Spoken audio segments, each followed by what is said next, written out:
नमस्कार, मैं समर भूमि से रोहित शर्मा। पूरी दुनिया में कम्युनिस्टों के सबसे बड़े आदर्श या यूं कहें सबसे बड़े नेता मार्क्स और एंगेल्स हैं।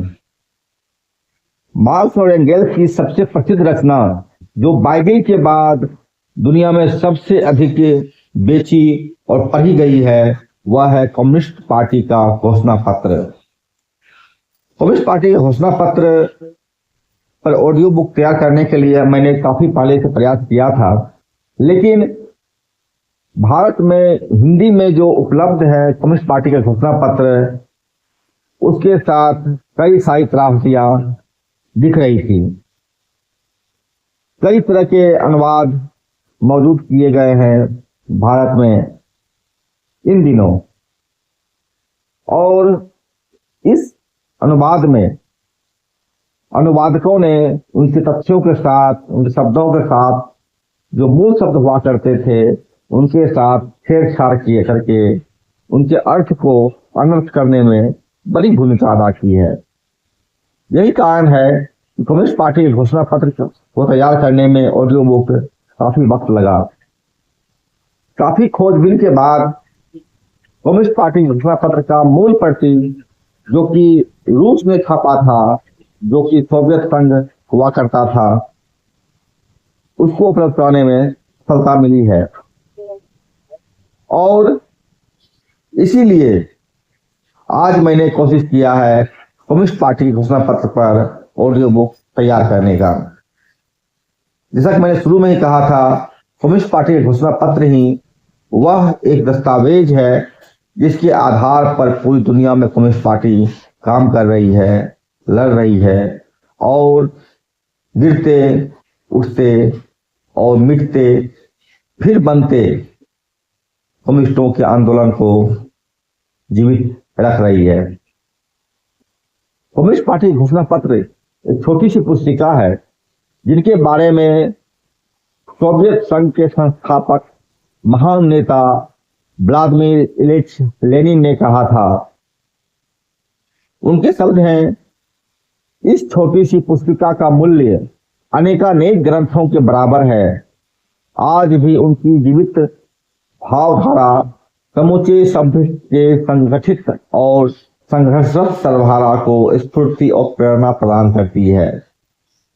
यह थे व्लादिमीर इलिच लेनिन के शब्द, जो उन्होंने कम्युनिस्ट पार्टी घोषणा पत्र के ऊपर अपनी टिप्पणी दी है।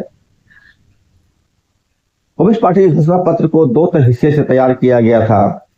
पहला हिस्सा तैयार किए थे महान नेता कार्ल मार्क्स, और दूसरा हिस्सा तैयार किए हैं उनके मित्र फ्रेडरिक एंगेल्स, जो कम्युनिस्टों के दूसरे सबसे बड़े शिक्षक के तौर पर जाने जाते हैं।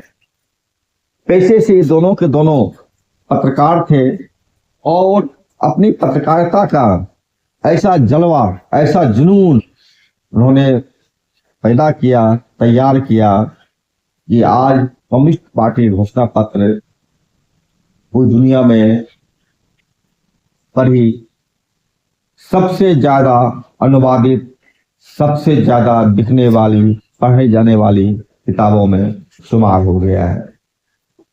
यह छोटी सी पुस्तिका पूरे कम्युनिस्ट पार्टी के घोषणा पत्र का आधार है, और इस घोषणा पत्र को जो तैयार किया गया था वो काफी कम वक्त में तैयार किया गया उस वक्त की जरूरत के लिए, लेकिन यह आज आधारभूत ग्रंथ में शुमार हो चुका है। हम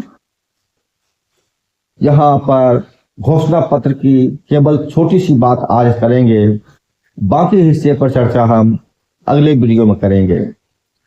हम चाहते हैं भारत में जो भी जनता के जीवन में बदलाव लाने की प्रक्रिया में लगे हुए हैं और चाहते हैं जनता के जीवन में बदलाव आए, उनके लिए यह पत्र तैयार कर रहे हैं, यह ऑडियो बुक तैयार कर रहे हैं। उन्होंने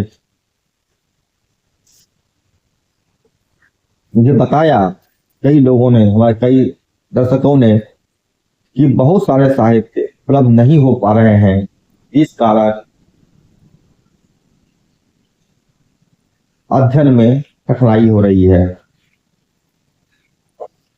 कम्युनिस्ट पार्टी की घोषणा पत्र का विस्तार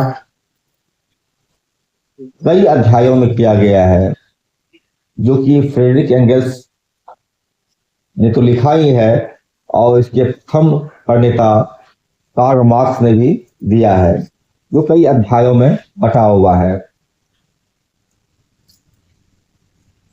हम यहाँ पर कार्ल मार्क्स के द्वारा लिखित अध्याय की चर्चा करेंगे, जो छपे हुए 40 पृष्ठों में मौजूद है, अनुवादित तौर पर, जो हिंदी में अनुवाद हुआ है। इसका पहला पन्ना जो घोषणा पत्र में है वो ये है,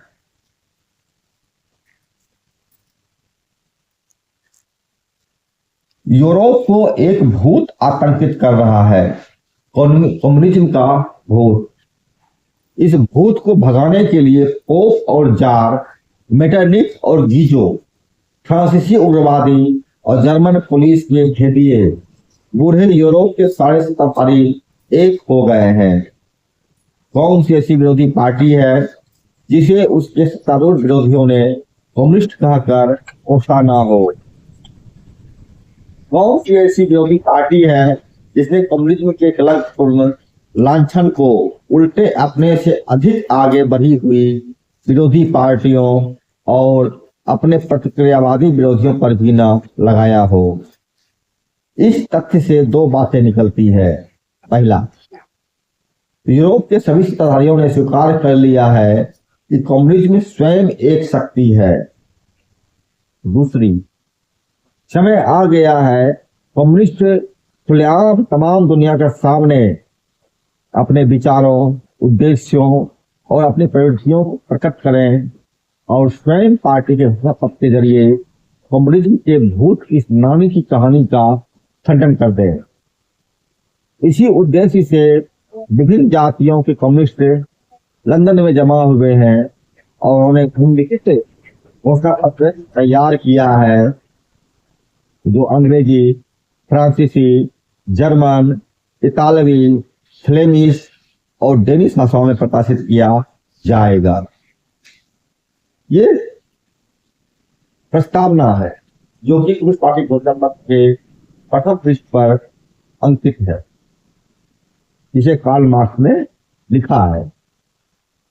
इसके बाद इसमें कई अध्याय हैं।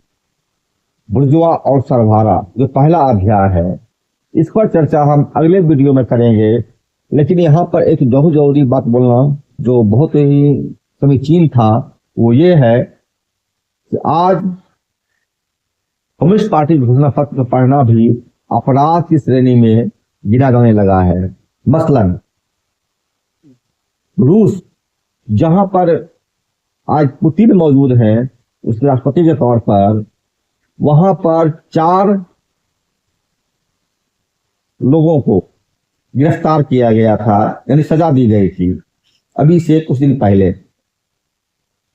उन पर यह आरोप लगाया गया था, इन चारों लोगों ने रूस में मार्क्स, एंगल्स, लेनिन की रचनाओं और स्टालिन की रचनाओं का अध्ययन कर रहे थे और इस बिना पर ये चारों जो हैं मार्क्स, एंगल्स, लेनिन, स्टालिन की रचनाओं का अध्ययन कर रहे हैं, उनको कोर्ट में सजा दे दी गई और वे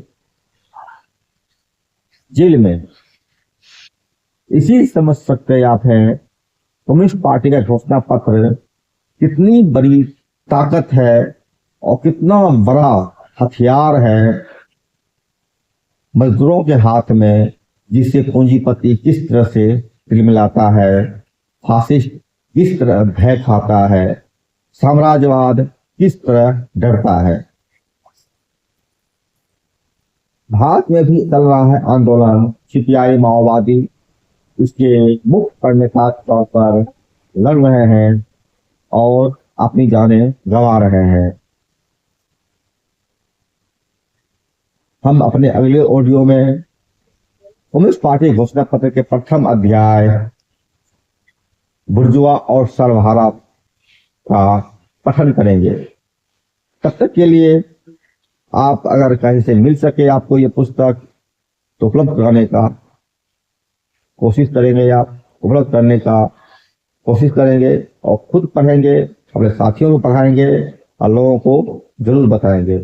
नमस्कार, समरभूमि से रोहित शर्मा।